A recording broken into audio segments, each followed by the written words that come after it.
ಎಲ್ಲರಿಗೂ ನಮಸ್ತೆ. ಗೊಬ್ಬರ ಸಿಗುತ್ತಿಲ್ಲವೆಂದು ರೈತರ ಆಕ್ರೋಶ. ಒಂದು ಯೂರಿಯಾ ಮೂಟೆ 270 ರೂಪಾಯಿ ದರ ಇದ್ದು, ಯೂರಿಯಾ ಉಪ್ಪಿನ ಮೂಟೆಯ ಜೊತೆ ಬೇರೆ ಮೂಟೆಯನ್ನು ತೆಗೆದುಕೊಂಡರೆ ಯೂರಿಯಾ ಉಪ್ಪು ಕೊಡುವುದಾಗಿ ಖಾಸಗಿ ಅಂಗಡಿಯವರು ವ್ಯಕ್ತಪಡಿಸಿದ್ದಾರೆ. ಇದನ್ನು ವಿರೋಧಿಸಿ ಕರ್ನಾಟಕ ರಾಜ್ಯ ರೈತ ಸಂಘ ಹಾಗೂ ಹಸಿರು ಸೇನೆ ರಾಜ್ಯ ಅಧ್ಯಕ್ಷರಾದ ಗುರುನಾಥ್ ಹೆಗಡೆ, ರಾಜ್ಯ ಮಹಿಳಾ ಅಧ್ಯಕ್ಷರಾದ ತುಳಸಿಗಿರಿ, ರೇಷ್ಮಾ ಚಿಲ್ಗುಂಡಿ, ಬೆಳಗಾವಿ ಜಿಲ್ಲೆ ಅಧ್ಯಕ್ಷರು ಲವಕುಶ ಹಾಗೂ ಇತರರು ಪಾಲ್ಗೊಂಡಿದ್ದರು. ಇದೇ ರೀತಿ ವಿಡಿಯೋಗಳಿಗಾಗಿ ನೋಡ್ತಾ ಇರಿ. ಲೈಕ್ ಮಾಡಿ, ಶೇರ್ ಮಾಡಿ, ಸಬ್ಸ್ಕ್ರೈಬ್ ಮಾಡಿ. ಸದಾ ನಿಮ್ಮ ಜೊತೆಯಲ್ಲಿ. ಈ ರೀತಿ ಆದರೆ ನಮ್ಮ ರೈತರು ಈಗ ತಾನೇ ಜೀವನ ನಡೆಸೋದು ತುಂಬ ಕಷ್ಟ ಆಗಿದೆ. ಸರಿಯಾದ ರೀತಿಯಲ್ಲಿ ಮಳೆ ಇಲ್ಲ, ಸರಿಯಾದ ರೀತಿ ಗೊಬ್ಬರ ಸಿಗಲ್ಲ. ಗೊಬ್ಬರ ಸಿಕ್ಕಿದ್ರೂ ತುಂಬ ರೇಟ್ ಇರುತ್ತೆ. ಅದನ್ನು ತಗೊಂಡ್ರೆ ಬೇರೆ ಇನ್ನೊಂದು ಮೂಟೆ ಕೊಡ್ತೀವಿ ಅಂತ ಹೇಳ್ತಾರೆ. ಈ ರೀತಿ ಆದರೆ ನಮ್ಮ ರೈತರ ಕಷ್ಟ ಯಾರು ಕೇಳೋದು? ನಮ್ಮ ಸರ್ಕಾರಕ್ಕೆ ಇನ್ನೂ ಕಣ್ಗೆ ಕಾಣಿಸ್ತಾ ಇಲ್ವಾ? ಇದನ್ನು ಸರಿಯಾದ ರೀತಿಯಲ್ಲಿ ಕಾನೂನು ಪ್ರಕಾರ ಕೈಗೊಳ್ಳಬೇಕಾಗಿ ರೈತರ ಆಕ್ರೋಶ. ನಮ್ಮ ಚಾನಲ್ ಇನ್ನೂ ಸಬ್ಸ್ಕ್ರೈಬ್ ಮಾಡಿಲ್ಲ ಅಂದರೆ ಸಬ್ಸ್ಕ್ರೈಬ್ ಮಾಡ್ಕೊಳ್ಳಿ. ಸದಾ ನಿಮ್ಮ ಜೊತೆಯಲ್ಲಿ. ಸಂಬಂಧಪಟ್ಟ ಅಧಿಕಾರಿಗಳನ್ನು ಕರೆಸಿ ಒಂದು ಚೀಲಿಗೆ 275 ರೂಪಾಯಿ ರೇಟ್ ಐತಿ. ಅವರು 1,000 ರೂಪಾಯಿ ಲೀಕ್ ಹಾಕತ್ತಾರು.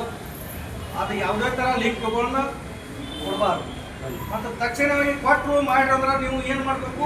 ಸಂಬಂಧಪಟ್ಟ ಅಧಿಕಾರಿಗಳ ನೀವು ಕೂಡಿಸಿದ ಅಂಗಡಿ ಸೀಜ್ ಮಾಡಬೇಕು. ಅವ್ರು ಅಂಗಡಿ ಸೀಜ್ ಮಾಡಬೇಕು, ಲೈಸೆನ್ಸ್ ರದ್ದು ಮಾಡಬೇಕು. ತಕ್ಷಣವಾಗಿ ನಾವು ಹೇಳತ್ತೇವೆ.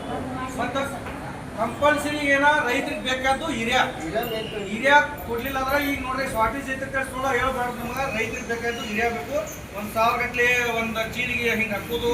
ಒಂದು ಚೀಲ ಹಿರಿಯಾ ತಗೋತ್ನಾಗ 2 ಚೀಲ 3 ಚೀಲ ಹಿಂಗೆ ಕೆಲವೊಂದು ಎಲ್ಲ ಹಿರಿಯಾನ ಇಲ್ಲ ಅಂತ ಹೇಳ್ತಾರೆ. ಆದ್ರೆ ಯಾವುದೇ ಥರ ಆಗಬಾರ್ದು. ಮತ್ತು ಇನ್ನೊಂದ್ರಿ ಕೆ ಬಿ ಅವ್ರು ಏನೈತಿ, ಕೆಲವೊಂದು ಎಷ್ಟೋ ದಿವಸದಿಂದ ಲೈನ್ ಬಂದ ತಾರಗಳನ್ನ ಬದಲಾಯಿಸಿಲ್ಲ. ಅವು ತಾರಗಳು ತಕ್ಷಣವಾಗಿ ಬದಲಾಯಿಸ್ಬೇಕು. ಜೋತ್ ಬಿದ್ದಲ್ಲಿ ಕಂಬಗಳು ಹಾಕ್ಬೇಕು.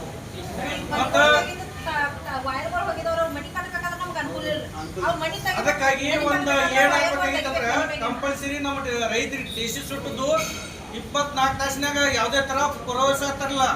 ಮತ್ತು ಈ ರೈತರಿಂದ ಮನಿ ಮ್ಯಾಗ ಮೇಲೈನ್ ಹಾಕಿರ್ತೈತಿ.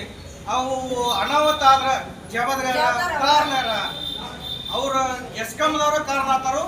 ತಕ್ಷಣವಾಗಿ ಹಳಿ ತಾರ ತೆಗೆದು ಹೊಸ ತಾರ ಕೊಟ್ಟು ಮನಿ ಮೇಲೆ ಯಾವುದೇ ಥರ ಲೈನ್ ಇತ್ತಂದ್ರೆ ಸೈಡ್ ತೆಗೆದು ಹಾಕಿ ರೈತರಿಗೆ ಅನುಕೂಲ ಮಾಡಿಕೊಡ್ಬೇಕು. ಮತ್ತು ಈಗ ಕರೆಂಟ್ ಸರಿಯಾಗಿ 7 ತಾಸು ನಮ್ಗೆ ಗೋರ್ಮೆಂಟ್ ರೂಲ್ಸ್ ಏನೈತಿ, 7 ತಾಸು ಕರೆಂಟ್ ಕೊಡ್ಬೇಕಾದ 7 ತಾಸು ಯಾವುದೇ ಥರ ಕೊಡಾಕ್ತಾ ಇರಲ್ಲ.